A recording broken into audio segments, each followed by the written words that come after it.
Assalamualaikum warahmatullahi wabarakatuh. Perkenalkan, saya Zanuar Hidayat dengan NIM 2021 1011 0311 044 dari kelas Hukum 2A. Di sini saya akan membahas materi mengenai UAS mengenai Hukum Islam 1 dengan dosen pengampu yaitu Ibu Tino Dwi Cahyani SH SHI FHUM. Baik, yang pertama dalam hal ini diberikan tugas mengenai membuat kasus posisi tentang perjanjian syariah. Dalam hal ini saya membuat berupa dalam suatu perjanjian syariah yaitu nasabah berinisial A yang bertempat tinggal di Jalan Soekarno-Hatta melakukan suatu perjanjian dengan PT Bank Syariah yang beralamatkan di Malang. Nasabah tersebut melakukan akad pembiayaan murabahah dengan PT Bank Syariah yang dilaksanakan pada tanggal 6 Juli 2022 dengan menggunakan jaminan berupa sertifikat hak milik atau SHM yang berisikan hak atas tanah seluas 100 meter persegi. Dalam akad tersebut menyantumkan beberapa klausa berupa pelaku usaha dalam menawarkan barang atau jasa yang ditunjukkan untuk diperdagangkan dilarang membuat klausula baku pada setiap dokumen perjanjiannya. Yang kedua, menyatakan tunduknya konsumen kepada peraturan yang berupa aturan baru tambahan lanjutan dan atau pengubahan lanjutan yang dibuat sepihak oleh pelaku usaha dalam masa konsumen memanfaatkan jasa yang dibelinya. Akad pembiayaan murabahah tersebut menggunakan klausula baku yang mana hal tersebut menjadi tidak sah, cacat hukum ataupun batal demi hukum, yang mana hal itu dapat dilakukan gugatan di pengadilan. Nasabah tersebut berhak dan benar mengajukan gugatan di Pengadilan Agama Malang dikarenakan dengan kewenangan absolut yang ada dalam kasus tersebut. Dalam pelaksanaan akad murabahah tersebut tidak memberikan rincian pembiayaan yang berbeda dengan bank konvensional. Dalam hal ini rincian pembiayaan yang ada itu sama saja dengan bank konvensional. Hal tersebut tidak bisa dipertanggungjawabkan karena tagihannya tidak terperinci dengan jelas dan dimungkinkan terjadinya kesalahan yang merugikan pihak nasabah serta melanggar prinsip-prinsip dasar dari perekonomian syariah. Selanjutnya yang kedua mengenai tata cara pengelolaan atau operasional perbankan syariah di Indonesia dengan menggunakan flowchart atau alur. Dalam menerima pendapatan dan bagi hasil, bank syariah sebagai pemilik dana, penjual ataupun pemberi sewa menyalurkan dana kepada nasabah mitra, pengelola investasi, pembeli, penyewa, instrumen penyaluran dana lain yang diperbolehkan oleh peraturan perundang-undangan. Selanjutnya, dalam penghimpunan, bank syariah sebagai pengelola dana atau menerima titipan itu menghimpun dana yang dimiliki oleh nasabah ataupun dari nasabah penitip dana. Selanjutnya, ketika bank syariah sebagai penyedia jasa, ia menyediakan jasa seperti jasa administrasi tabungan, ATM, transfer, cleaning, letter of credit, bank garansi, transaksi valuta asing, dan lain sebagainya. Selanjutnya mengenai nomor 3 yaitu fungsi perbankan syariah. Fungsi perbankan syariah yang pertama yaitu fungsi menghimpun dana.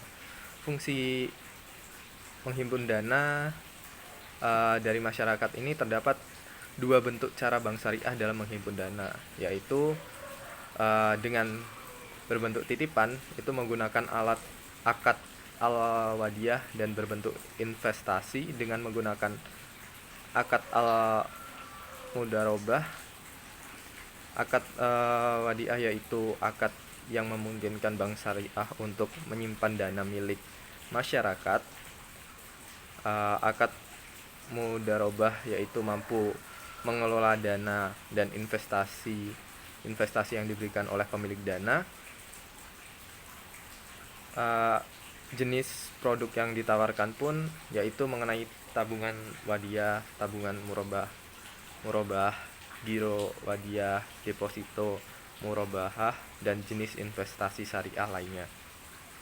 Selanjutnya, dalam fungsi menyalurkan dana, bank syariah menyalurkan dana kepada masyarakat, dan fungsi ini penting untuk dilakukan karena terdapat return atas dana yang disalurkan. Misalnya dalam akad jual beli, maka return yang diperoleh berdasarkan dari margin keuntungan, yaitu selisih harga jual dari nasabah dan harga beli bank. Nah, tidak hanya soal return yang penting dalam penyaluran dana, namun terdapat biaya yang harus dikeluarkan oleh bank dalam rangka waktu tertentu pada setiap dana yang telah dihimpun dari masyarakat. Maka dari itu, bank tidak diperbolehkan membiarkan dana masyarakat tersebut mengendap dan harus segera disalurkan agar mendapatkan pendapatan. Beberapa pilihan mengenai pembiayaan yang ditawarkan antara lain pembiayaan mengenai bagi hasil, pembiayaan sewa menyewa dalam akad ijaroh ataupun sewa. Selanjutnya yaitu pembiayaan jual beli dalam bentuk piutang, pembiayaan pinjam meminjam dalam bentuk akad qari'ah. Selanjutnya pembiayaan mengenai sewa menyewa jasa untuk transaksi multi jasa atau akad ijarah. Selanjutnya mengenai fungsi jasa, bank syariah memberikan pelayanan dalam bentuk perbankan syariah, yaitu adanya pelayanan jasa dapat menjadi alternatif bagi pendapatan bank dalam bentuk fee atau keuntungan jasa. Layanan jasa ini diberikan berupa jasa transfer uang, pemindahan buku tabungan, cetak rekening koran, penagihan surat berharga, clearing, letter of credit, dan sebagainya. Selanjutnya mengenai contoh kasus posisi yang ada dalam permasalahan bank syariah, itu saya menggunakan penggugat berinisial A yang berumur 51 tahun, beragama Islam, dan dia bekerja sebagai wartawan bertempat tinggal di Sleman, Yogyakarta, menggugat Direktur Utama dari PT Bank Pembiayaan Rakyat Syariah dan Agung Syariah yang beralamatkan di Yogyakarta. Dalam hal ini mereka mengadakan akad pembiayaan murabahah pada 18 Juni 2019, yang mana hal tersebut tidak memuat klausul mengenai asuransi. Dalam akad murabahah tersebut menyebutkan bahwa objek hak tanggungan berupa tanah dengan sertifikat SHM atau sertifikat hak milik seluas 420 meter persegi di daerah Sleman. Dalam hal tersebut terjadi suatu permasalahan karena permasalahan tersebut dalam lingkup syariah, maka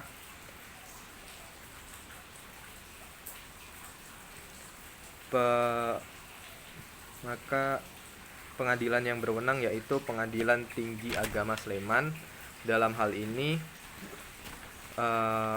tergugat berhasil membuktikan dalil-dalil bantahannya serta klausula yang bertentangan dengan dalil-dalil dari penggugat. Dalam hal ini penggugat tidak berhasil membuktikan dalil-dalil gugatannya bahwa tergugat telah melakukan prestasi. Maka dari itu Pengadilan Agama Sleman menolak gugatan pokok dari penggugat, yang mana hal tersebut berimplikasi pada ditolaknya gugatan lain yang menyertainya. Dalam putusan tersebut, penggugat tidak puas dengan hasilnya, maka ia mengajukan banding di Pengadilan Tinggi Yogyakarta. Dalam hal ini, Pengadilan Tinggi Agama Yogyakarta menyatakan bahwa seluruh pertimbangan dan pendapat dari Pengadilan Agama Sleman dalam putusan akuonya telah benar dan tepat. Maka dari itu, Pengadilan Tinggi Agama Yogyakarta juga menguatkan putusan dari Pengadilan Agama Sleman dan menolak pengajuan banding dari penggugat. Terima kasih, sekian video dari saya. Ketika ada kesalahan mohon dimaafkan. Saya akhiri, wabillahi taufiq wal hidayah. Wassalamualaikum warahmatullahi wabarakatuh. Terima kasih.